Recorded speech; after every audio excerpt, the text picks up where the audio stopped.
Hey guys, in this video I'm going to show you how to switch account on a RedNote app. Really easy and simple, guys. First things first, of course, you want to go ahead and open up the RedNote app. Then at the bottom right, you will see your profile icon. So you're just going to go ahead and click on this icon that says me. Click on that. Now what you're going to do, guys, you see your settings cog right here. You want to click on this to open up your settings.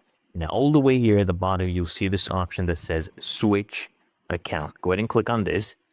Now, before you can actually go ahead and keep switching accounts, you need to add your other account first. So come here, click on add account, and you can either log in with your mobile number or Facebook or Google.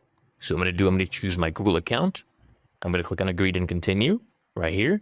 And then I'm going to choose my account. So this is the one I have RedNote also signed up in.